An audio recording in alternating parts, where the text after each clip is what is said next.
Malik Carter stood frozen in front of the chalkboard, his hand trembling, the entire class staring, as Dr. Kingsley calmly smirked and said, "That's not your work." But it was. Malik had invented the method from scratch, alone, over months of isolation and genius. Now the professor was claiming credit, and the university was believing him. Malik had one shot left to prove the truth, or lose everything. Before we deep dive into this interesting story, subscribe to our channel, and tell us where are you watching from. Share in the comments below. On the first day of class, all eyes turned when the only black student walked into the Ivy League lecture hall.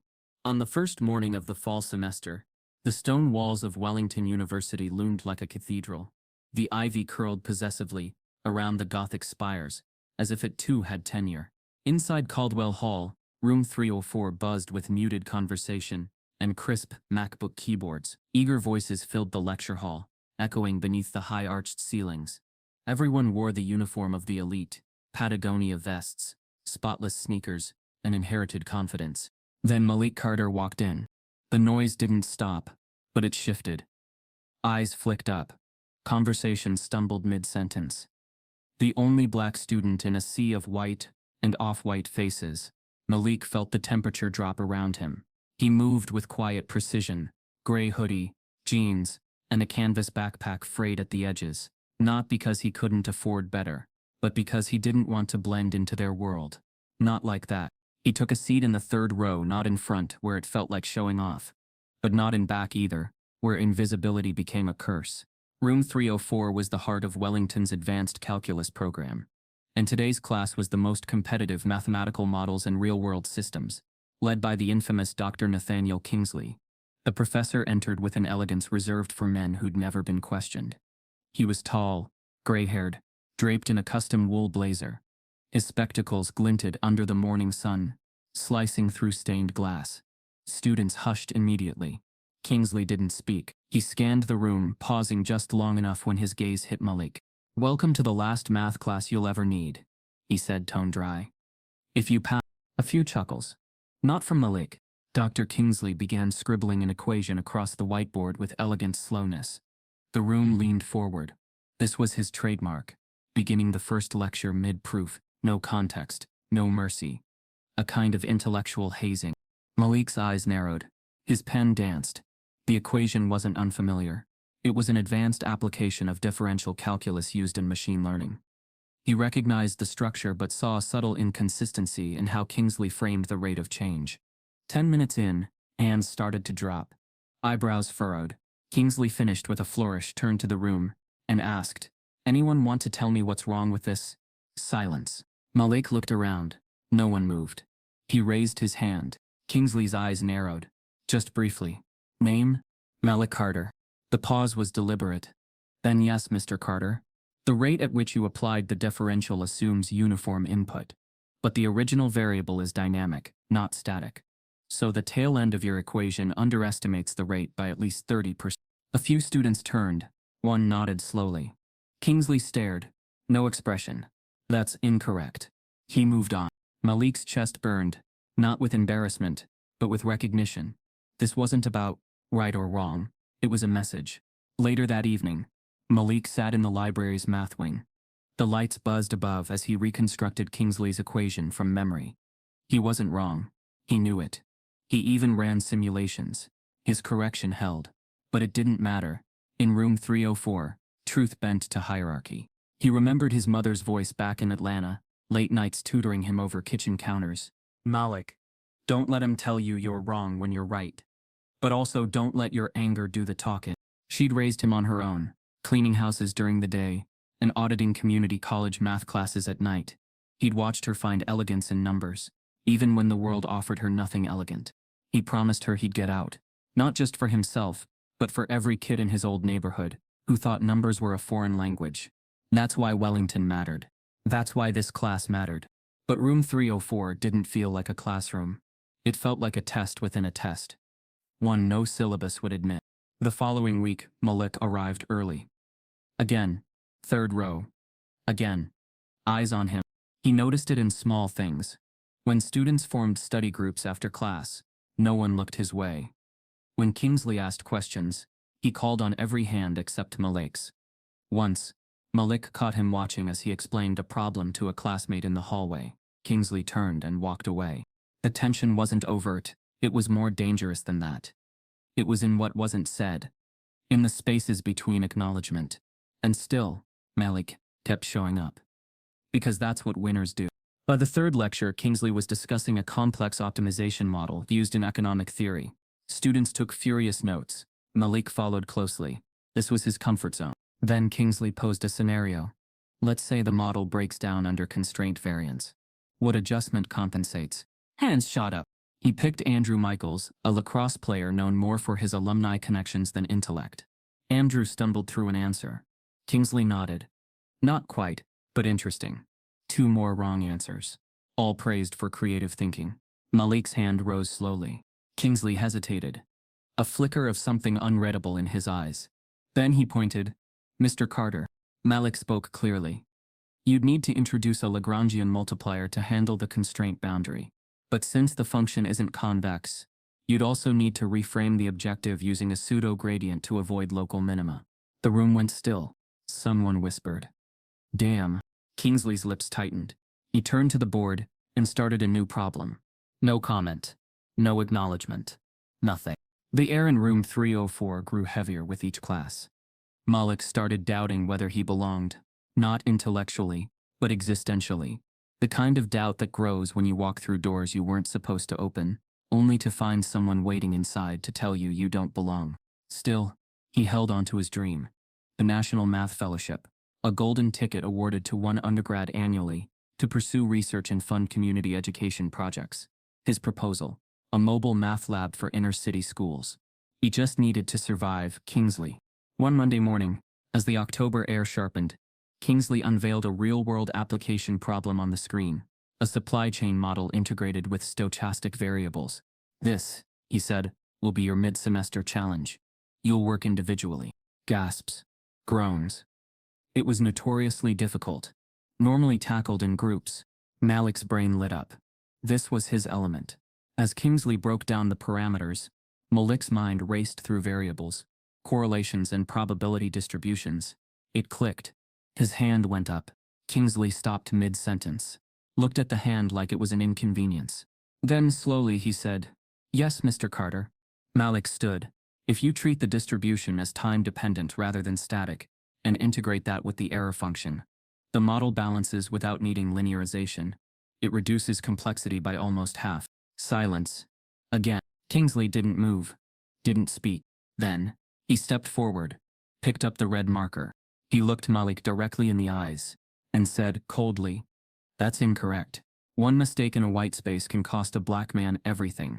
The red marker's final stroke still glared from the board like a verdict. That's incorrect, Kingsley had said. But what Malik heard was far louder. You don't belong here. Malik sat back down as the professor moved on, but something in him didn't. It hung in the air, unspoken yet suffocating. Around him, the shuffle of notebooks and quiet clicks of keyboards resumed. But now a new undertone threaded through them. Whispered. He's in over his head. I mean, did you see the look on Kingsley's face? Classic affirmative action case. Malik heard them. Not all the words, but enough. Not loud enough to accuse, but sharp enough to wound. After class, he walked out slower than usual, weighed down. Outside, the campus lawn was sunlit and careless. Students lounged on benches, laughed past coffees. Malik passed through them like smoke, seen but never touched. That night, his room was too quiet. His roommate Noah wasn't around. Malik sat at his desk, notebook open, Kingsley's equation reconstructed again and again. Each time, he came to the same conclusion. He had been right. So why did it feel like he had lost something? He closed the book and stared at the ceiling. Then his mind drifted, uninvited, back to a different ceiling. Cracked, water-stained, and just above a peeling kitchen light. Okay, baby. Now what happens when you carry the two? His mother's voice. He was 10 years old, elbows on the table, tongue poking through his lips. As he wrote, his mother, still in her uniform from the second cleaning job of the day, hovered over him like sunlight. You got this, she'd whisper, tracing her fingers gently over the edge of his workbook. One day they gon' pay to watch you do this. So learn it like it's a weapon. Back then, Every number had felt like a secret code he could break. Now the numbers obeyed him. But the gatekeepers didn't. The following week, the first quiz was returned. Kingsley handed back each paper by calling out names, sometimes offering comments. Sharp thinking, he told one student. Watch your limits, he told another. When he reached Malik, he didn't look at him. Just placed the paper face down on the desk and moved on. Malik flipped it over. 60. He blinked. He'd checked every problem twice. Used Kingsley's own methods. He flipped through the pages, each marked with a red X, though no explanation accompanied them. In fact, some of the problems he'd done were structurally identical to the examples Kingsley praised in class. He raised his hand. Kingsley ignored it. After class, Malik approached his desk. Excuse me, Dr. Kingsley. I was hoping I could request a regrade on the quiz. I think there might have been a mistake. Kingsley didn't look up from his briefcase. All grades are final. But there are no comments. I just want... Mr. Carter, this course operates at the highest level. If you're struggling now, it may be wise to consider a lighter schedule. Malik stood there, stunned. He walked out slowly. As the remaining students chatted, laughed, packed up around him. He didn't exist in their world. That night, in the back of the library's reference wing, Malik did something he hadn't done since freshman year. He cried, not loudly. Just a steady, silent leak of grief and frustration, as he stared at his paper under the yellow light of a desk lamp. Not because of the grade, but because he could feel it. The pattern, the slow unwinding of his credibility, the beginning of the end. He stayed until the library closed, then walked back through campus under a sky full of stars that felt too far away. 2 days later, a new name appeared on the projector during class. Julia Brennan, teaching assistant. She was young, probably no older than 24, with sharp glasses and a neutral smile. Her tone was efficient, her presence quiet but assured. She didn't seem to notice Malik until after class, when he lingered by the board, pretending to double-check a formula. She approached gently. You had a question? Malik hesitated. Just trying to follow Kingsley's model on this part here, he said, pointing to an equation. I keep getting a different result. She studied it for a moment, then said carefully, You're not wrong. His version is a simplification. Technically accurate under specific assumptions, but not universally. He looked at her. Then why mark mine wrong? She didn't answer immediately. Her eyes flicked toward the door where Kingsley had just exited. Some instructors have preferences, she said quietly. Preferences? Malik repeated. She gave a tight professional smile, the kind that said, be careful. I have office hours Tuesday if you want to talk more. Off the record. He nodded. Didn't say thank you. Didn't trust it yet. But it was the first time someone hadn't looked through him in weeks. By midterm week, Malik felt the isolation calcify. Study groups formed without him. Project assignments landed him alone. In the dining hall, people sat at his table and moved once they saw who he was. Some of it wasn't even intentional. That's what made it worse. It was ambient, like racism hidden in the air vents. He stopped speaking in class, stopped raising his hand, stopped going to TA sessions. But he didn't stop watching. He began keeping notes. Not about math, but about Kingsley. Comments he made. Grades others received. The way he praised students who gave wrong answers and dismissed correct ones if they came from Malik. He didn't know what he was building, but something told him, keep record. Then came the unexpected twist. On a rainy Thursday afternoon, Malik was early to class. Kingsley hadn't arrived yet. Julia came in, carrying a laptop and a thick binder. She greeted him with a polite nod and began setting up. Malik's eyes landed on a printed spreadsheet sticking out of her binder. Quiz rubric section A. His section. Before he could think, Julia left the room to take a call. The spreadsheet was still visible, partially exposed. He didn't move, just stared. Then the door creaked open behind him, another student entering. Julia returned moments later and tucked the sheet away. But what Malik saw in those few seconds stayed burned in his mind. 2 columns. Student names, one labeled final grade, another labeled adjusted grade. He'd seen his name, and he'd seen the numbers. His raw score had been the adjusted. As Julia resumed her seat at the front, completely unaware, Malik sat frozen, realizing with razor clarity that his grades weren't just biased. They were being manipulated. In places where you weren't meant to belong, you learn to shrink or fight. Malik had never been the kind of person to keep receipts. He didn't like holding grudges, But now, for the first time in his academic life, he became a collector of details. Every quiz, every grade, every interaction, every word from Kingsley's mouth. He opened a hidden folder on his laptop titled Room 304 Log. Each entry was time-stamped and factual. No emotion, just patterns. Documented differences between his work and classmates' work. Screenshots, emails, even voice memos when his hands shook too much to type. It wasn't paranoia. It was survival. His roommate, Noah Price, a junior majoring in political science, started to notice the change. Malik wasn't eating much. He stayed up late with notebooks spread like battle plans. "You're obsessing, bro," Noah said one night. "I know Kingsley's a jerk, but this ain't healthy." "He's not just a jerk," Malik replied without looking up. "He's strategic. He's been doing this for years, I bet. I'm just the one that caught it." Noah sat on the edge of his bed, arms crossed. "I'm just saying, this place has rules, man. Unspoken ones. You poke the wrong people, they don't punish you loud. They bury you quiet." Malik nodded. He knew. He'd felt it. That slow, quiet burial had already begun. Julia Brennan became his unofficial barometer. She didn't cross lines. Not openly. But during TA sessions, she'd offer small comments that meant more than they seemed. "Interesting, your method matches one Dr. Kingsley used in a paper 2 years ago." "Huh, that's strange. I remember this problem being graded differently last semester." One day after class, when Malik lingered with questions clearly meant for no one but her, she finally said something direct. "You're not imagining it." He blinked. "What? Kingsley? You? This pattern? It's not new." Malik felt the floor shift. "So you know he's—" "I can't say more. But be careful." Her eyes darted to the hallway.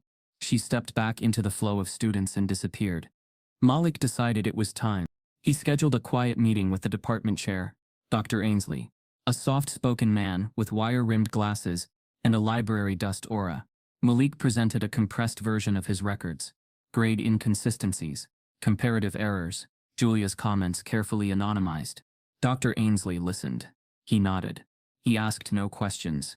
"We take concerns seriously," he said. "So what happens now?" Malik asked. "We'll review. But please remember, Dr. Kingsley is one of our senior faculty. His methods may seem strict, but they're traditional." Malik left the office with a colder stomach than when he'd entered. The silence afterward said more than any dismissal. By the next week, Kingsley had returned to class as if nothing had happened. In fact, he seemed energized. Then Malik received an email. "Academic performance review. Financial aid eligibility warning." His GPA had dipped below the threshold by 0.2 of a point. If it fell further, he'd lose his scholarship. It wasn't just grades now. It was livelihood. He sat in the dark that night, staring at the email, heart pounding. Every part of him screamed to leave, transfer, escape, start over. But every part of him also knew, this is exactly what Kingsley wanted. He thought of his mother, of Atlanta, of those kids back home who believed in him, because he made it out, because he was their He shut the laptop. He wasn't leaving. The next Monday, room 304 had an unusual energy. Students murmured more than usual. Kingsley walked in 5 minutes late. A rare event. He stood in front of the board, hands folded, smiling faintly. Too faintly. "We're going to try something new," he announced. An oral challenge. A verbal response round. Live problem solving in front of the class. Groans. Murmurs. This wasn't on the syllabus. 1 student per class session, he continued. Randomly selected. But Malik already knew. Kingsley scanned the room. His eyes didn't need to land randomly. They landed with precision. "Mr. Carter, would you be willing to begin?" When power wears a smile, the trap feels like opportunity. Malik didn't hesitate. He stood up, notebook still in hand, as the rest of the class shifted in their seats with a mix of curiosity and quiet discomfort. The air inside room 304 was tighter now, like everyone sensed something was off, but no one wanted to admit it. Kingsley smiled faintly, as if handing out a gift. "Come to the board, Mr. Carter." Malik walked forward. He could feel every pair of eyes on him, including Julia's watchful tense. The whiteboard seemed bigger than usual. Stark, exposing. Kingsley began to write. An equation flowed across the board in neat, calculated symbols. At first glance, it looked like a variant of a constrained optimization problem. A classic. One used to teach students about maximizing production output in variables that shift over time. But this wasn't standard. Malik's brain clicked into overdrive, scanning for anchors, cost functions, Lagrangian multipliers. But something felt off. One of the partial derivatives didn't align with the constraint function. He squinted, tried to follow the thread. Kingsley capped the marker and stepped aside. Solve it. There was no explanation, no clarification, just a whiteboard and expectation. Malik nodded slowly. He started writing, each step more careful than the last. The room went quiet. At first, it looked like he was making progress. The basic structure of the optimization made sense. But as he moved deeper into the calculus, the terms began to misalign. Inputs looped back illogically. Constants contradicted earlier conditions. He stopped. He erased. Recalculated. Paused. Somewhere behind him, someone exhaled, loud enough to register. Julia leaned forward slightly, but didn't say a word. "Take your time," Kingsley said, voice almost pleasant. "We're all here to learn." The words dripped with performance. Malik's hand hovered over the marker. His mind chased its tail, trying to reconcile the structure, but the math wouldn't resolve. Not with the inputs given. Not with the assumptions implied. His throat tightened. "Come on," someone whispered. Not cruel, just impatient. Malik stepped back from the board, his face unreadable. "Sir," he said evenly, "this problem doesn't yield a solvable output, not without additional constraints or adjusted boundary conditions." Kingsley raised an eyebrow. "Are you saying it's unsolvable?" Malik chose his words. "I'm saying it's incomplete." Kingsley smiled again. Not kind, not neutral. "Then perhaps this class isn't the right fit for your level of preparation." The silence hit harder than any insult. A few students looked away. Some didn't, but none said a word. Malik stared at the board a few seconds longer, then lowered the marker. He didn't ask to return to his seat. He walked straight out the door. He didn't stop walking until he reached the math lab in the lower level of the library. It was nearly empty, just the hum of machines and soft tapping of keys. He dropped into a seat and pulled out his notebook, heart still hammering. He redrew the equation, line by line, this time without pressure, without the gazes. Just him and the problem. 2 hours passed, then 3. He tried substitutions, transformations, even numerical simulations. None of it worked. Not because he couldn't solve it, but because it wasn't designed to be solved. He saw it now, clear as day. The structure Kingsley gave him was flawed by design. One variable doubled back into itself without logic, creating a recursive paradox in the constraints. No real-world data would ever behave that way. It was a mathematical trap, set just for him. He sat back, face expressionless. This wasn't just bias. This was strategy. Deliberate, elegant, cruel. He could hear Noah's voice in his head. "They bury you quiet." But instead of letting it break him, something strange happened. A surge of clarity. He stopped trying to fix Kingsley's broken equation. He flipped to a new page and started from scratch. What if the way they'd been taught to handle constraint optimization wasn't the only way? He began drafting a new model, one that didn't rely on traditional Lagrangian simplifications, one that treated fluctuating variables as weighted probabilistic distributions, layered in time. It sounded complex, but it wasn't. Not really. Not if you visualized the problem like moving currents instead of static boundaries. He stayed until the library lights dimmed. Page after page. He wasn't just trying to prove Kingsley wrong anymore. He was inventing something. Something real. The next morning, Malik sat cross-legged on his bed, surrounded by pages of handwritten notes, diagrams, equations that curved and folded in on themselves like poetry. He didn't know what he had yet, but it felt different. Cleaner. Faster. He went to Julia's TA session that afternoon, unannounced. She looked up as he entered, surprised. "You okay?" she asked, standing. "I want to show you something." He placed the pages in front of her. She read in silence. Her brow furrowed, then lifted. Her hand moved from one page to another, tracking his logic. "This isn't textbook," she said slowly. "It's not meant to be. Where did you get this model?" "I built it. Last night." She looked up. "This could work." "It does. I ran simulations this morning. It simplifies some constraint-based problems by 40%. No Lagrange. No redundant steps." She didn't speak, just nodded. A slow, impressed nod. You realize what this means? Malik exhaled. Not yet. But he was beginning to. That night, Malik stayed up late again. Not because he was spiraling, but because he was building. The design was forming fast now. Cleaner algorithms, elegant equations, new logic trees. It was like his brain had broken free of a cage he didn't know he was inside. He revised earlier proofs, then reversed them, then compressed them. Soon he was rewriting entire models in half the steps. His dorm wall became a mural of taped-up graphs and abstract shapes. Noah walked in and stopped short. Yo, bro. What is this? It's something new. New like, you invented this? Yeah, Malik said quietly. I think I did. The following day, Malik visited the university's advanced mathematics lab. There were tools there, processors, algorithm testers, software licenses he didn't have access to on his own. He spoke with a graduate student, a friend of Julia's, showed him just enough to spark interest without revealing everything. Within hours, his model was producing predictive outcomes faster than the current optimization models used by leading research labs. It caught the grad student's attention. What's your source? He asked. No source. Just frustration. This isn't just a trick, man. If this scales, it's a paper. A big one. I know. Malik took his pages back. He wasn't ready to let go of it. Not yet. He knew what happened when the wrong hands got hold of things too early. That night, well past midnight, Malik stared at the final version of his model. His fingers hovered over the keyboard. Then he typed Carter constraint reduction method. He paused. Smiled to himself. It wasn't revenge. It was rebirth. In a system built to erase your name, creating something new is revolutionary. Malik's notebook became his obsession.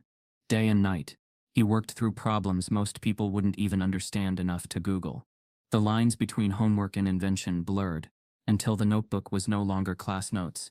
It was a blueprint, not just for a new method of solving calculus problems, but for proving he had value on his own terms. Every page was filled with structured madness, diagrams, restructured proofs, cascading derivatives, models overlaid with data grids, and feedback loops. Each formula was hand-checked. Every shortcut he took had to be tested at least 3 ways. There were entire pages of questions he didn't answer just to make sure he'd asked them the right way. He stopped going to parties, stopped watching anything unrelated to the project.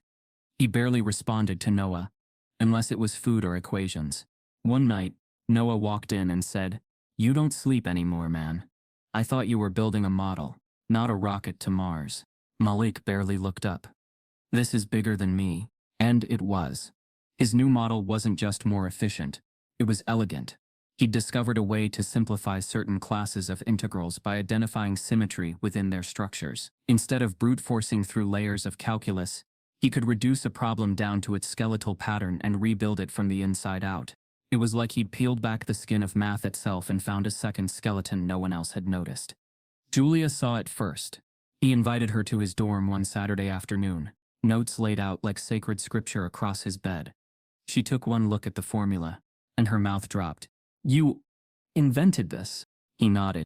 She picked up the notebook slowly, flipping through each page.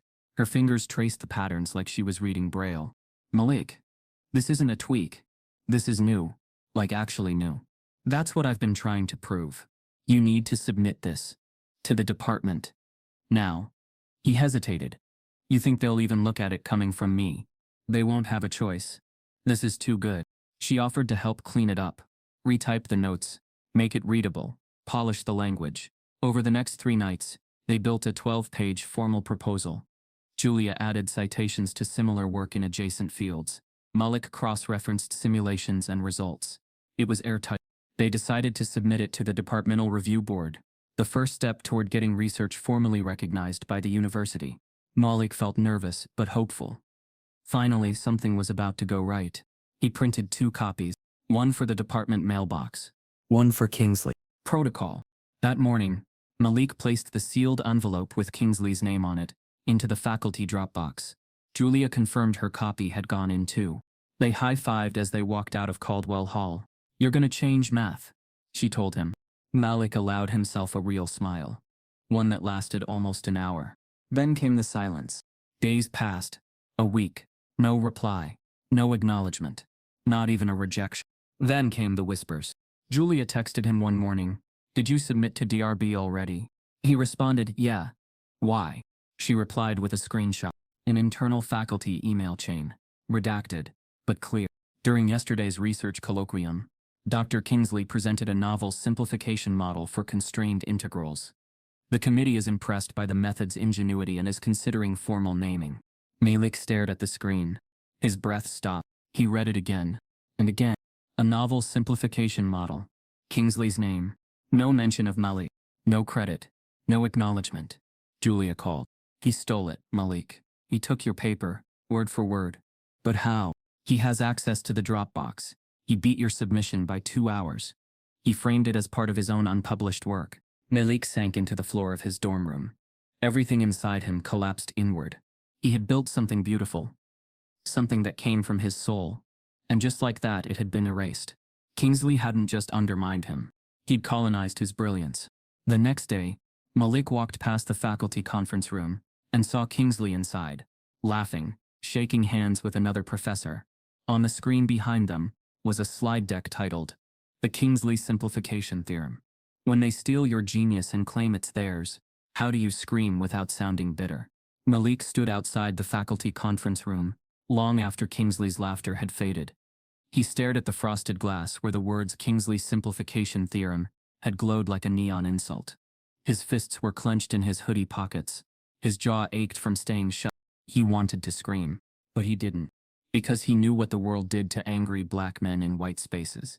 It didn't matter that he was right. Outrage would only feed the narrative. So he walked away, quietly, but not defeated, just recalibrating. Back in his dorm, Malik didn't speak for a full hour. He sat on the edge of his bed, notebook on his lap, pen in hand.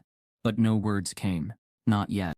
Noah eventually walked in, saw him, and said nothing for a while. Then, you good? Malik didn't answer.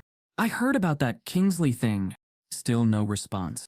Noah sat across from him, arms folded. Look, man, I know you're mad. You have every right. But hear me out. What if you just let it go? Malik's head lifted. Let it go? Yeah, I mean, he's trash. We know that. But he's connected. You blow this up and they'll close ranks. You still need your degree. Your funding. One wrong move and they'll tank you, man. Malik stared at the floor. So I'm supposed to let him wear my name like a trophy? I'm saying get out clean. Graduate. Then expose him. On your own terms. Malik said nothing. But in his chest something hardened. That night he began to quietly build a case. He started by creating a backup archive of everything. Emails to Julia. The original drafts. Timestamps. PDF versions. Notes that predated Kingsley's presentation. He even screen-recorded simulations of his model running weeks before the faculty meeting. He set up a secure drive. Password protected. Backed it up to a second location. He was done hoping someone would believe him. He was going to prove it. Then he took the next step. He emailed a lawyer. A woman named Renee James. Specialized in academic ethics and intellectual property. She didn't respond right away. But 3 days later, he got a short reply. Let's talk. They met over Zoom. She listened, took notes, asked sharp questions. You're not the first, she said. But you'll need more than theory. You'll need undeniable proof. I have it. Good. Start compiling it. Treat this like a court case. What if he still wins? Then we appeal. Then we go to press. Then we blow up their reputation. Quiet revolutions don't work here, Malik. Meanwhile, Malik's silence became louder. Kingsley walked past him in hallways with the swagger of a man wearing someone else's crown. Other faculty members began treating Malik with a strange distance, as if they'd heard about his misconduct but weren't allowed to say. He was invisible again. Julia remained supportive, but cautious. I've asked around, she whispered one afternoon. People know it was your work. They're just too scared to say it. It was then she told him to seek out someone named Dr. Lorraine Fields. She's in African American studies. But she used to work in STEM. She's been through something similar. Malik sent a short, respectful email. Fields replied in 5 minutes. They met at a quiet cafe just off campus. Dr. Fields was in her late 40s, with dreadlocks pulled into a loose bun and a gaze that felt like it could cut through metal. She didn't waste time with small talk. Kingsley did this to a grad student in 2013. Took her work, buried her career. Malik leaned in. Why hasn't anyone stopped him? Because men like Kingsley don't leave fingerprints. They do it with charm, subtlety. They stay just inside the lines, and the system protects its own. What happened to her? She left academia, works in private research now, but she never published, never recovered. Malik sat back, cold all over. Dr. Fields reached into her bag and pulled out a folder. I've kept records, just in case someone like you came along. Inside were copies of old conference posters, drafts, faculty emails, evidence of a pattern. Not enough for a legal slam dunk, but more than enough to suggest this wasn't an isolated incident. If you want to fight, she said, I'll help. Malik nodded slowly. Then let's fight. Over the next week, Malik built a digital vault of evidence. Renee helped shape the legal outline. Julia helped organize timelines. Dr. Fields connected him with 2 more former students who had suspiciously similar stories. Their testimonials were chilling. Each time, the same formula: innovation, submission, silence. Then Kingsley's name on the final paper. Malik still didn't go public. Not yet. He wasn't ready. The more he gathered, the more he understood. This wasn't about one student or one stolen model. This was institutional, and it was cultural. A system that rewarded gatekeeping disguised as mentorship. In one of the most disturbing discoveries, Malik found a years-old grant application by Kingsley that used nearly identical language to an undergraduate thesis from a student who had since dropped out. The thesis had never been published. The grant had been approved. Kingsley received $40,000 in funding that year. Malik printed both documents, highlighted matching phrases.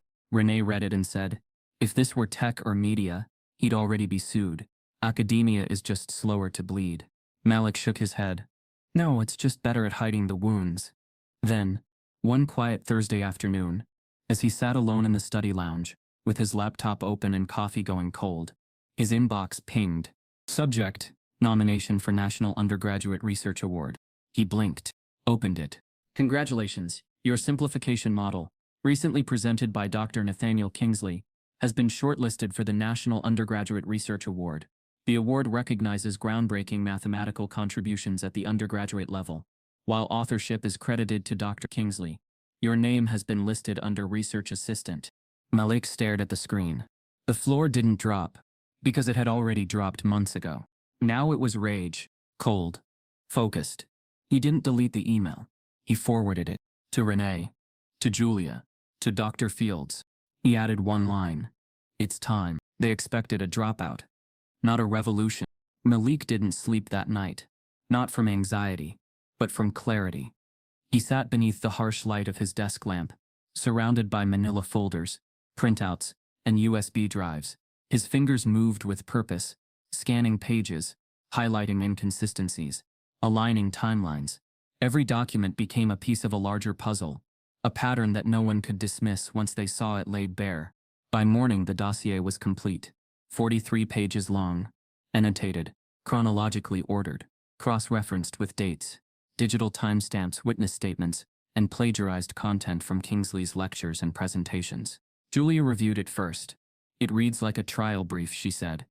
You sure you don't want to go to law school? Dr. Fields read it next. This isn't just evidence. This is a grenade. Renee, the attorney, gave it the final polish. It's airtight, she confirmed.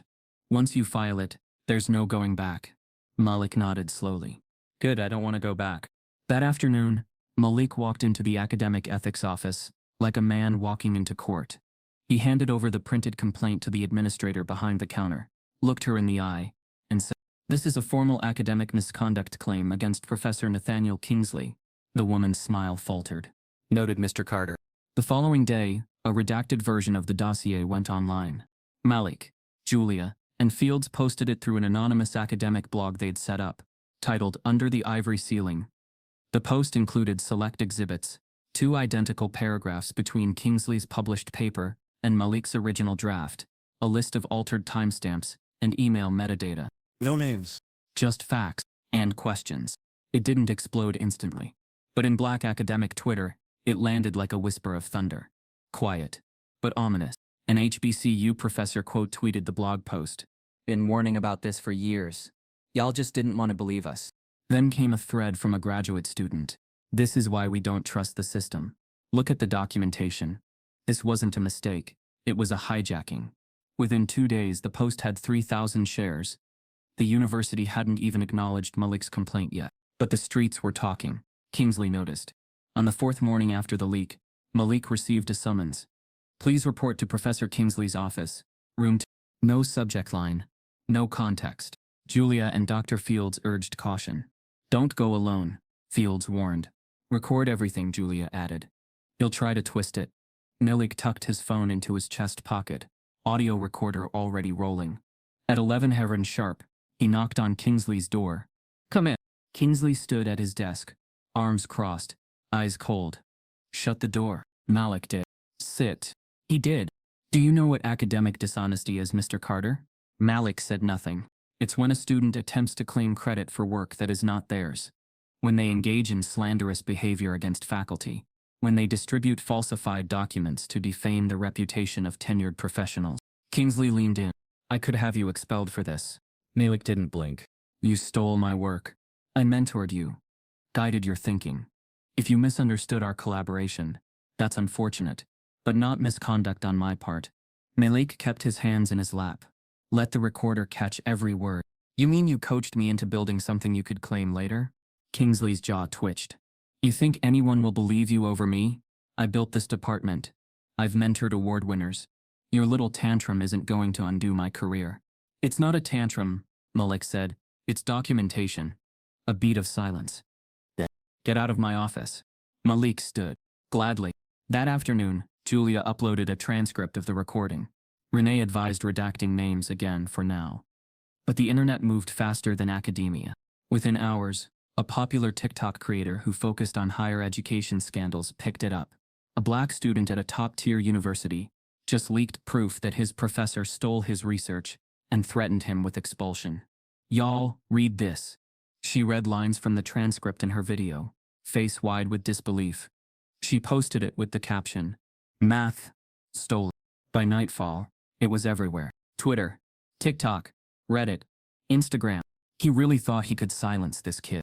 Black brilliance is always under attack. This is why we gatekeep our genius. Universities began posting vague statements about upholding integrity and reviewing recent concerns. But it was too late. The story had a life of its own now, and Malik Carter wasn't invisible anymore. When the media storm hits, silence is no longer a shield. The hashtag #MathStolen didn't disappear, it detonated. It began as a spark in academic Twitter circles, flickering among black scholars who'd seen this story play out too many times. But soon it leapt into mainstream discourse, pulling with it a firestorm of questions about race, merit, and intellectual ownership in elite spaces. Within hours of Julia's rally speech going viral, national outlets picked up the story. Blogs, podcasts, academic YouTube. Even TikTok turned Malik's leaked recording into soundbites under flashing text. This professor stole his students' discovery. By Monday morning, Malik's inbox had become a battlefield of attention. Would you be willing to appear on NPR? The Washington Post is preparing a profile. Would you comment? Hi, we're with BBC World News. Can we arrange a pre-recorded interview? The headlines came next. Ivy League student accuses professor of theft and brings receipts. How academic racism silences black genius. Math stolen. A campus scandal that's now a national conversation. Wellington University was caught flat-footed. Their first statement was the verbal equivalent of a shrug. We are aware of recent allegations regarding faculty conduct and are launching an internal review. We take academic integrity very seriously and are committed to ensuring a fair and thorough process for all parties involved. No names, no accountability, no direct mention of the student now making headlines across the nation. Malik read it while eating cold noodles from a takeout box. He didn't even blink. They're trying to ride it out, Julia said. Pacing. Of course they are, Dr. Fields added. That's what institutions do. They bury scandal under language. Kingsley, for his part, kept to the shadows for 3 more days. Then finally, his public relations firm issued a statement. Dr. Nathaniel Kingsley stands by his record of mentorship and innovation. Any overlap in research between faculty and students is often the result of collaborative inspiration. Claims of misconduct are both unfounded and disappointing. Malik stared at the press release. Collaborative inspiration? He's not just denying it, Malik said. He's rewriting it. Julia snatched the paper from his hands. He's daring you to prove otherwise. But the students weren't buying it. Within 24 hours of Kingsley's statement, protests ignited across campus. Students marched from Caldwell Hall to the administration building, holding signs and chanting, "Black minds matter. We won't be erased. Acknowledge, repair, resign." At one of the rallies, Julia stepped forward, nervous, shaking, but loud. I stood next to Malik as we wrote that method. I saw the time, the calculations, the breakthroughs, and I saw what it did to him when it was taken. What does that say about us if we let it happen and do nothing? Her voice cracked. The crowd erupted. That clip hit 1 million views within 18 hours. She was removed from her TA role the next day. "It's retaliation," Fields said. "Classic. I'm filing a report of my own," Julia added. "They're not scaring me." Meanwhile, Malik's inbox was a psychological war zone. Support flooded in from every corner of Black academia. Emails from professors, doctoral candidates, postdocs. "Your fight is our fight.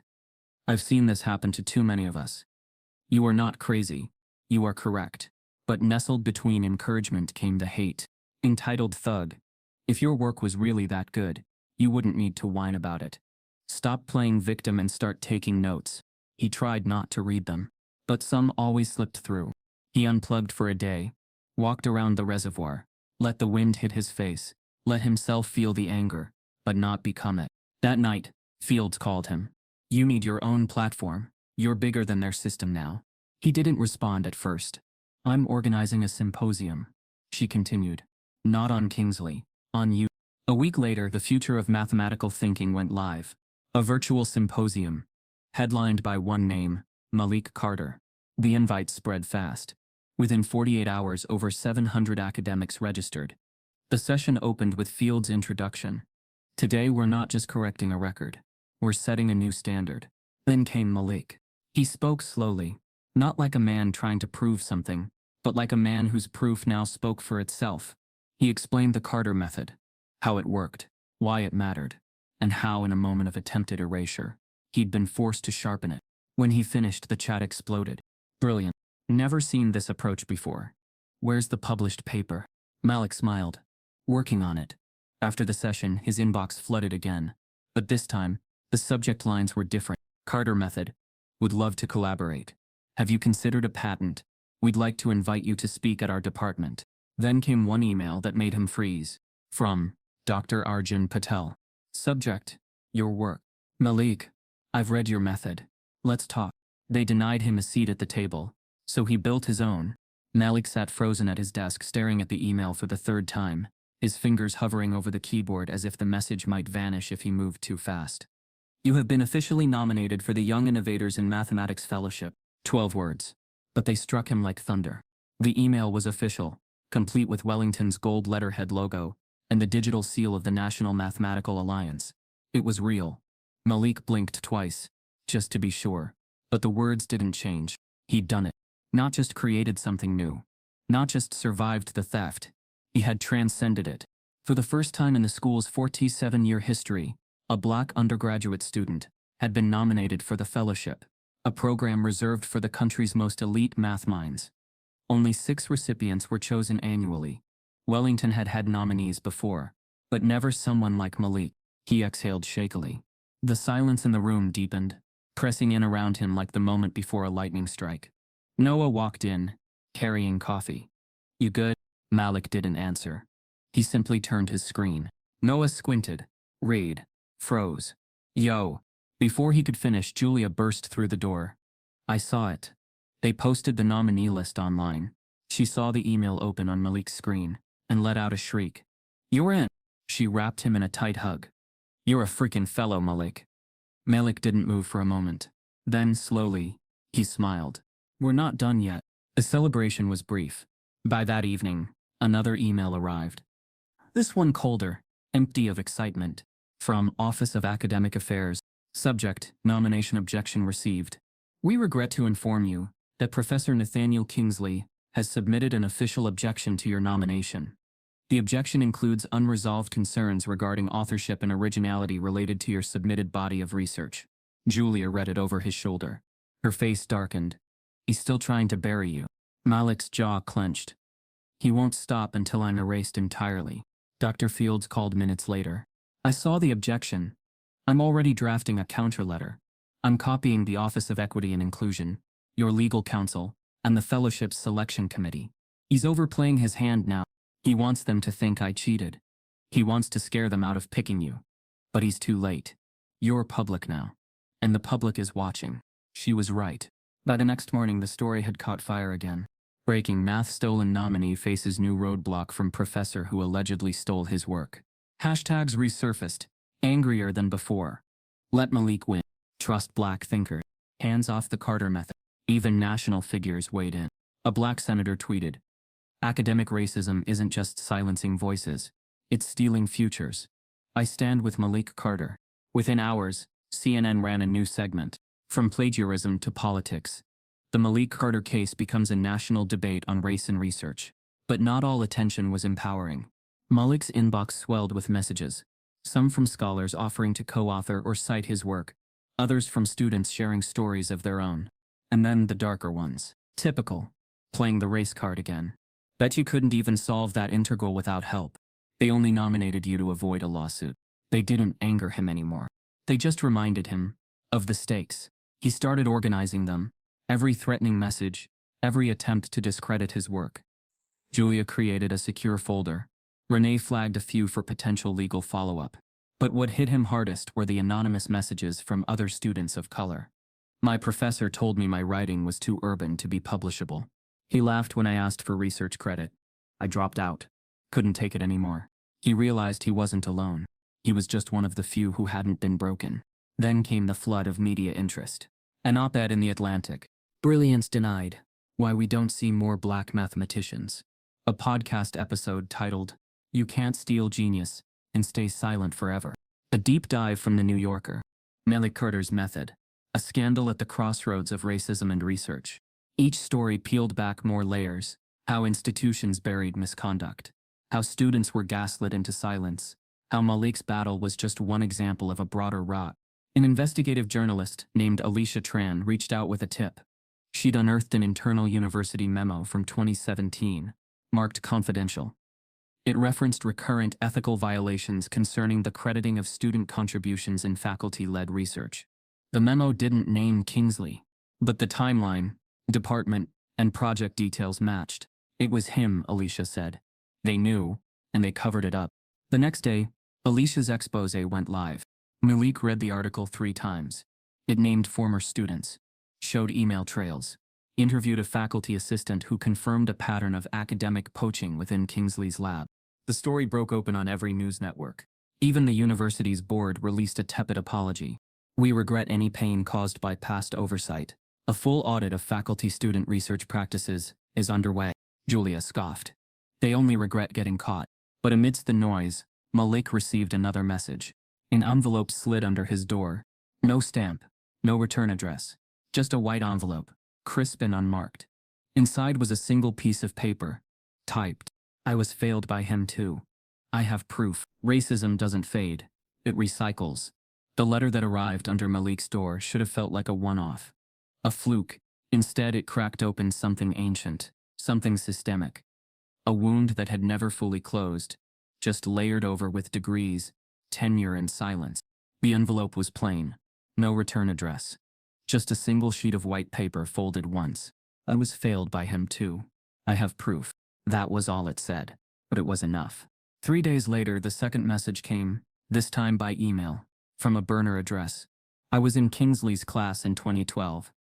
He took my capstone project, tweaked 3 variables, changed the structure slightly, and published it under his name. I couldn't prove it back then, but I still have my drafts and the feedback notes. I'll share them if you want." That email triggered a cascade. 12 more messages arrived over the next 2 weeks.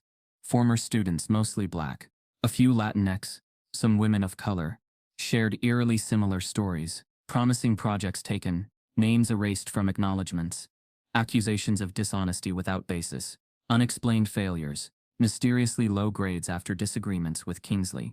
Some had left the academic world altogether, others were still haunted. Each had a name, a story, and a paper trail. Malik read them all, one by one, eyes dry but heart heavy. He realized what he'd stumbled into wasn't just a personal grudge, It was a generational theft machine, disguised as mentorship, a factory of broken dreams, run by a man who understood power wasn't just about control, it was about invisibility. Dr. Fields saw what was happening and acted quickly. She assembled a team, 2 legal researchers, a retired academic misconduct investigator, and an advocate from the American Association of University Professors. They created a secure portal where former students could submit documentation anonymously. Renee helped write a consent form that ensured each person retained control of their evidence.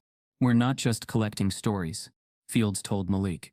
"We're building a formal legal complaint, one strong enough to not just take down Kingsley, but to expose the system that protected him." By the end of the month, they had over 36 testimonies. Most included attachments, screenshots, time-stamped assignments, even old blackboard gradebooks and hard-copy syllabi with handwritten notes. The complaint would be devastating. Julia was next. She was served a subpoena from the university's internal disciplinary board. Under the guise of clarifying academic records, they demanded her testimony. But everyone knew what it was: retaliation in a pressed suit. She met Malik at a corner booth of the Student Center Cafe, a place they used to study in as underclassmen. She dropped the document on the table.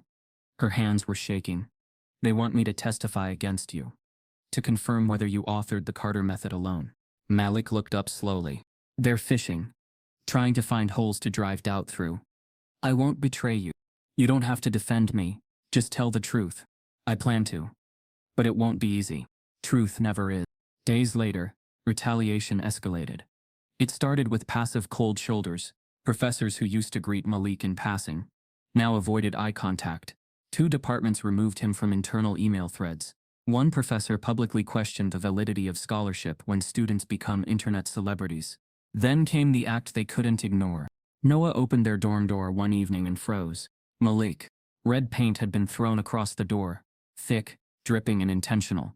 Smeared across the wood was one word: cheat. Inside, Malik's desk was overturned. His whiteboard shattered. His notebook's original drafts of the Carter method were torn. Some pages missing. Malik said nothing. He walked in, picked up what was salvageable, and began taping together the torn pages. He'd been erased before.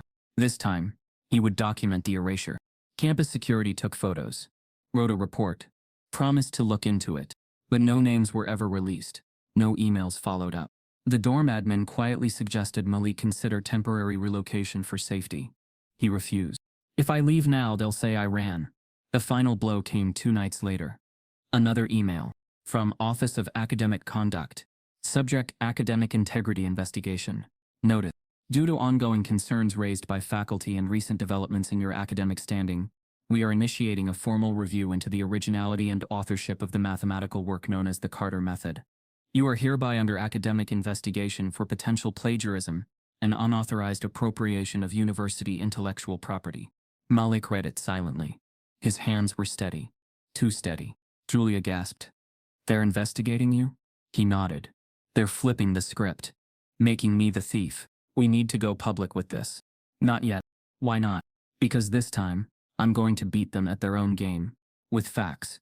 With timelines. With every single testimony they tried to erase." Julia looked at him. "What are you going to do?"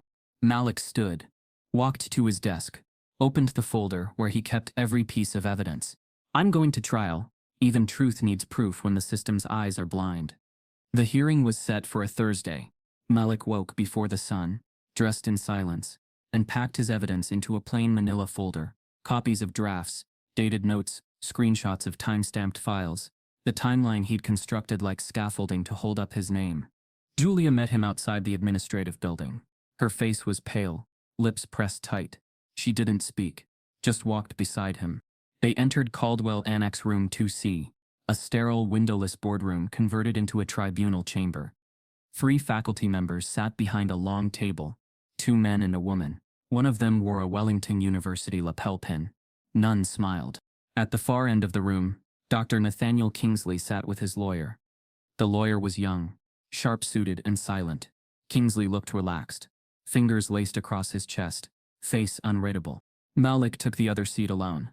"Mr. Carter," the lead panelist began, "this is an academic integrity hearing, not a court of law. Our goal is to assess the validity of the claim that the work known as the Carter method was developed independently and whether any university policy regarding research attribution was violated. Malik nodded. Understood. The panelist turned to Kingsley's lawyer. Would you like to begin with your statement? The lawyer rose. We assert that the method in question evolved from a set of faculty-initiated research themes. While Ms. Carter may have contributed ideas during class discussion and in submitted work, the fundamental structure, logic, and articulation of what is now being referred to as the Carter method were conceived under the guidance and domain of Dr. Kingsley's curriculum and intellectual leadership. Malik said nothing. He simply opened his folder. When it was his turn to speak, Malik didn't raise his voice. He didn't posture. He walked through the evidence slowly, methodically. He showed the first sketch of the model, dated in the margin in his own handwriting. Then came a journal entry from 2 days later, a thought experiment about symmetry patterns in integral calculus, then rough work, charts, a final typed version with metadata showing the exact creation date. He stacked each sheet in front of the panel, one by one. Then he pulled out his phone. May I play an audio recording? The lead panelist nodded hesitantly. Malik pressed play. The room filled with the muffled voice of Kingsley from weeks earlier. You think you're the first student to have an idea? You wouldn't have written a word of that without my class. But the proofs, Malik's voice interrupted. You're not special, Carter. Don't confuse your notes with discovery. There was a silence in the recording. Then the sound of a door closing. Malik paused the playback. That was taken 3 days before he submitted my method under his name. For a moment, no one spoke. Then one of the panelists leaned forward. Mr. Carter, can anyone corroborate your authorship prior to this submission? Malik nodded toward Julia. She stood. Her voice wavered at first, but then steadied. I saw the handwritten notes. I typed the formal paper myself. We cross-referenced each draft. Malik started working on this method weeks before Kingsley ever asked to see it. The lawyer objected, but the panel allowed her to continue. I was also the one who placed the paper in the departmental Dropbox. Kingsley submitted a similar version hours later, and then accused Malik of misappropriation before anyone could ask questions. She stepped back. The panelists looked between each other. For the first time, something in their expressions shifted. Not certainty, but unease. The tribunal was supposed to end there. But just as the panel prepared to adjourn for deliberation, the lead faculty member received a note. She read it, looked up. A new testimony has been submitted. We are calling a supplemental witness. The door opened. In stepped a woman in her late 20s, wire-rimmed glasses, crisp blazer, nervous but composed. The panelist announced, "This is Allison Reed." She was Dr. Kingsley's teaching assistant from 20. Kingsley shifted in his seat. The lawyer whispered something in his ear. He didn't respond. Allison took the stand. I assisted in grading, research meetings, and communications for Dr. Kingsley for 2 years. I also attended multiple office hours where students raised concerns about their ideas being dismissed or appropriated. In 2018, a student named Ernesto Salas came to me with a draft model. I later saw an almost identical version published under Kingsley's name. I confronted him. He told me, ideas are like clay. Students shape them, but professors fire the kiln. I left the position the following year, but I saved copies of internal memos and email chains. She handed a flash drive to the panel. Malik's heart pounded. Julia covered her mouth. Even Kingsley's lawyer sat straighter. The panelist announced, "We will recess to review this new evidence." The higher they elevate the lie, the louder the crash. The tribunal never publicly released its findings. But the fallout was immediate. Within 72 hours of Allison Reed's testimony, Kingsley was quietly placed on temporary administrative leave, pending further review. The university didn't send a campus-wide email. There was no press conference, just a short, cryptic notice on the faculty portal. But the students found out anyway. By noon the next day, signs appeared across campus. When they bury our names, we build monuments. Truth tenure. Julia walked into the student center and found a group of undergrads hosting a teach-in about plagiarism, research rights, and academic gatekeeping. Malik's name was on the whiteboard behind them. They called it the Carter Method Resistance. He didn't know whether to feel proud or terrified. That same day, the former TA Allison posted a public statement on Twitter. I worked with Kingsley for 2 years. I stayed silent about what I saw, but I can't do that anymore. He took ideas from students and passed them off as his own. At least 2 cases were published under his name, without proper credit. I was afraid to speak. Not anymore. The tweet went viral. Math stolen trended again. This time accompanied by a new hashtag Ging Kingsley knew. News outlets swarmed the university. By the weekend, a bombshell expose dropped in the Chronicle of Higher Education. The fall of Dr. Nathaniel Kingsley. A career built on borrowed brilliance. The piece quoted former students, colleagues, and even a retired dean. It included screenshots of research drafts and evidence of altered submission timelines. The pressure mounted. Alumni began organizing petitions. Major donors wrote letters demanding accountability. One Wellington trustee reportedly threatened to freeze all discretionary gifts until transparency is restored. The university scrambled to respond. That Monday, Kingsley issued his own statement through his legal team. It was long, rambling, full of academic jargon and deflection. Throughout my decades of service, I have mentored countless students, often contributing to and refining their ideas in collaborative settings. Any overlap in intellectual property was a result of mentorship misunderstandings, not malice or theft. The backlash was swift.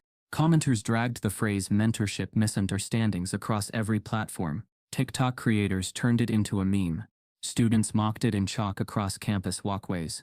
Malik didn't respond publicly. But privately, he smiled. Then came the email.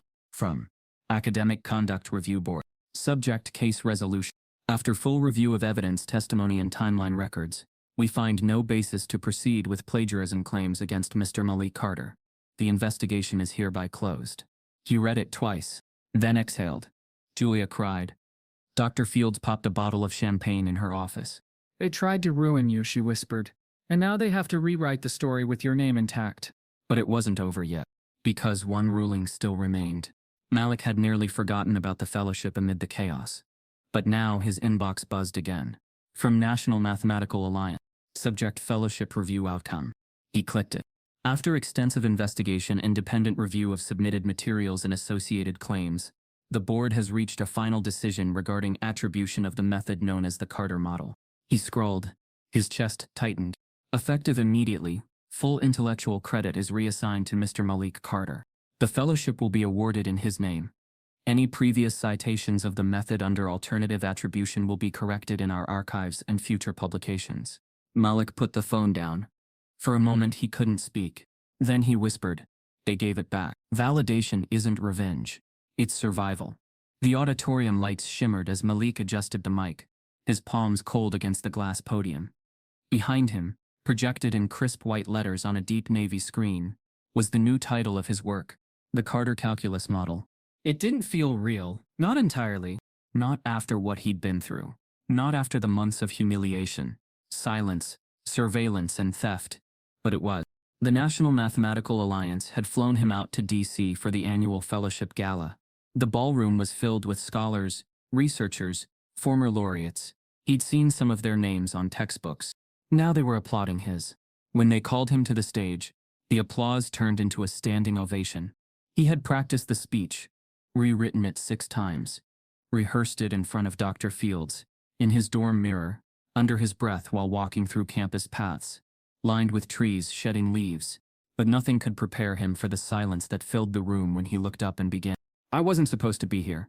He paused, swallowed. "Not because I didn't work hard enough, but because someone decided that the name next to the idea mattered more than the idea itself." Heads nodded. One woman wiped a tear. "I created a model not just to solve a problem, but because I believe in making systems more elegant, more fair, more transparent, and I almost lost it.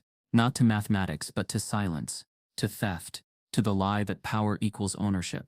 He inhaled deeply. "So I want to say something I wish someone had told me when this all began. Your work is not less valid because someone powerful doesn't believe in it, or because they try to own it. You don't need permission to be brilliant." The applause that followed wasn't polite. It was thunderous. Later, at the reception, Malik was surrounded by faculty from Harvard, Stanford, Howard, and MIT. They all asked the same thing. How did he build the model? Could he give a guest lecture? Would he consider a research collaboration? A dean from Georgia Tech handed him a card. "If you're ever interested in a post-bac appointment, call me." It was surreal. Julia found him at the dessert table, grinning. "You crushed that speech." He gave a small laugh. "Didn't trip, didn't cry. I'll call that a win." She nudged him. "You more than won, Malik. You rewrote the ending." Dr. Fields arrived, beaming. They just renamed the internal ethics guidelines at Wellington after you. They're calling it the Carter Protocol. Malik blinked. Seriously? She nodded. Seriously. It was too much. Too fast. Too far from the silence and red paint of his dorm door. That night, after the dinner, the congratulations, the handshakes and Instagram photos, Malik left the gala quietly. No limo, no group selfies. Just him. Walking through the quiet streets of D.C., as cold wind curled around his coat. He pulled out his phone. Looked again at the email from the National Mathematical Alliance. The words Carter Calculus Model, authored solely by Malik Carter. His name, on his work. But he still wasn't sure it was over. Because the damage wasn't just to his record. It was to his trust. His faith in institutions. In fairness. In protection. He stopped at the Lincoln Memorial. Sat on the steps. Watched the city buzz under the night sky. For the first time in a long time, he allowed himself to breathe. And then his phone rang. Unknown number. He almost didn't answer. But something told him to. He picked up. Hello. A calm voice responded. Mr. Carter, this is Dean Evelyn Rhodes from Clark University. We've been following your journey closely. He sat up. We believe you have more to offer than a model. You have a vision, and we want to support that. I appreciate that, Malik said cautiously. We'd like to offer you something rare. Your own course. You design it. You teach it. Your rules. Malik blinked. Wait, what? A spring semester pilot. Mathematics and power. Ownership and discovery. The chair has already approved it. There was silence, and then a quiet reply. I accept. The best revenge isn't a title. It's building what they tried to burn. The Wellington campus looked the same. Same iron gates. Same ivy-covered walls. Same over-trimmed hedges and sandstone buildings that had once felt like they were built to keep people like Malik out. But when he walked through those gates this time, it was different. This time, he wasn't a student. He wasn't there to prove he belonged. He had been invited back. As a guest lecturer. A scholar. A name. The same university that once accused him of plagiarism, now paid for his expertise. It didn't feel like vindication. It felt like reclamation. His course was titled Calculus and Justice, Innovation, Inclusion, and the Carter Model. It wasn't just about derivatives and limits. It was about how knowledge could be shaped, distorted, stolen, or used to empower. Malik had designed the syllabus himself. Every week was structured around traditional mathematical principles, fused with real-world examples, ethical case studies, and creative problem-solving strategies that welcomed every student into the process. He didn't just rewrite equations. He rewrote the rule. In his class, students could collaborate openly, cite sources fluidly, explore multiple ways to arrive at a solution. Creativity wasn't docked points. Inquiry wasn't penalized. Curiosity wasn't mistaken for arrogance. And when they learned about the Carter model, he made sure they knew how it had come into being. Not just mathematically, but morally. The first day of class, the room was packed. More than 80 students had enrolled. Some of them standing against the walls. They came from all departments: math, engineering, sociology, even literature. Some of them had been freshmen when Malik's story exploded online. Some had been silently watching when Kingsley fell. Now, they were here to learn from the one who had risen from the ashes. He stood at the front of room 304, the very same lecture hall where it had all started. And as he opened the class, he looked out across a sea of faces. Black, white, Latinx, Asian. Smiling, waiting, believing. This is not a lecture, Malik said. This is a reckoning. The class erupted in quiet snaps and nods. Julia sat in the back that day. She was now pursuing her PhD in math education at Columbia. But she'd taken the train down just to witness that first lecture. Later they met at a cafe near campus. Same booth as always. She slid a folder across the table. Draft of our paper. It was titled Pedagogical Resistance and the Carter Framework, a blueprint for ethical mathematics instruction. She had co-authored it with Malik over the summer, building on their experience not just with calculus, but with survival, with redefinition. He flipped through the pages, pausing at the dedication. For those whose genius was taken before it had a name. He nodded. It's ready. Dr. Fields, meanwhile, had been promoted to full dean of the College of Mathematical Sciences. It was a historic appointment, the first black woman to hold the position at Wellington. Her first initiative? A full audit of faculty-student research collaborations, mandatory authorship agreements, transparent grading systems. She called it the Carter Clause. Malik joked that she was turning his name into a policy brand. She smiled. Better your name than his. As for Kingsley, he resigned quietly. No ceremony, no farewell post. Just a short line in a university bulletin. Professor Nathaniel Kingsley has stepped down from his role effective immediately. His office was cleared out by week's end. Nameplate gone, door bare. Malik never saw him again. But he didn't need to. The absence was enough. The silence was its own admission. Weeks into the course, Malik began to notice something subtle, but profound. Students didn't just come to class prepared. They came alive. They debated models, challenged him respectfully, introduced their own theories. They weren't afraid to be wrong.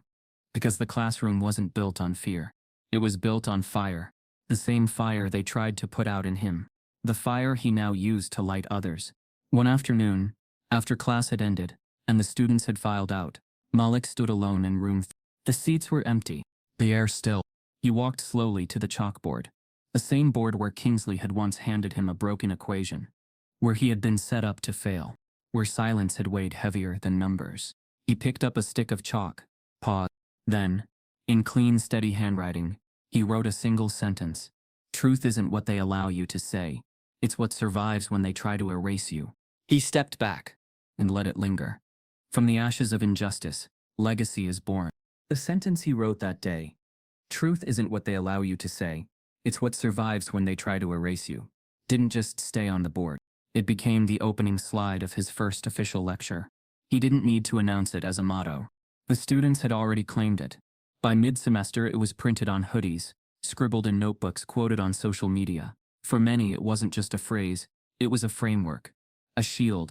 But to Malik, it was something deeper, a promise to every version of himself that had been told he wasn't enough. He stood at the front of the room again, facing the class that had grown from 80 to over 200, thanks to campus demand and remote auditing. And on that first day he began not with math, but memory. My mother used to tutor me under flickering kitchen lights. She believed in me when no one else did. He clicked the next slide, a blurry photo of him at age 11, scribbling formulas while his mom watched. This journey didn't start in a lecture hall. It started with hunger, with doubt, with questions no one wanted me to ask. The next slide, a snapshot of his old notebook, the first draft of what would become the Carter calculus model. They told me I was wrong, when I wasn't. Another click, an image of room 34 empty, the board bare, and now, this room belongs to truth. No matter who walks through that door. Silence, then applause. In the months that followed, Malik's method was adopted at over 40 universities worldwide. The Carter calculus model was praised for its intuitive structure and interdisciplinary flexibility. It found application not just in mathematics, but in data science, physics, economics, and it did something else. It opened doors for students who didn't think they were math people. One article called it the most democratizing advancement in undergraduate mathematics in a generation. Another simply titled their piece, "He Proved Them Wrong." But Malik didn't stop at lectures. With Julia and Dr. Fields by his side, he founded a nonprofit Proof Positive. Its mission was simple: identify, support, elevate. Identify students of color in STEM who were doing exceptional work. Support them with resources, mentorship, and platform access. Elevate their voices before someone else tried to take credit. Within its first year, Proof Positive awarded over $100,000 in microgrants, hosted its own national symposium, and launched a peer-reviewed journal run by students. Malik served as its director, but he preferred the title printed on his business card. Founder and first believer. Despite it all, the awards, the recognition, the rebuilding, he still returned to room 304 every semester. There was something sacred about that space, something that demanded ritual. One chilly afternoon, as he unlocked the classroom door, he noticed a new student waiting outside. Young, nervous, backpack clutched tightly. She looked up as he approached. "Professor Carter?" "Just Malik," he smiled. "I wasn't sure I belonged in this class. I mean, I'm not really a math person." He opened the door, gestured inside. "Neither was I once." She hesitated at the threshold. The chalkboard loomed at the front, empty, waiting. "What if I mess up?" she asked. He handed her a marker. That's the point, he said. Real learning happens right after the mistake. Go on. Take it. She walked slowly to the front of the room, paused, looked back. He nodded. Prove them wrong. The lights flickered softly. The marker touched the board. And as she wrote the first symbol, the screen faded to black. Final shot, the sentence still visible behind her. Prove them wrong. If you've ever been overlooked, doubted, or silenced just because of who you are, Malik's story is your story too. No one should have to fight this hard, just to be seen. Type yes if you believe truth should always win. Subscribe if this broke your heart and opened your eyes.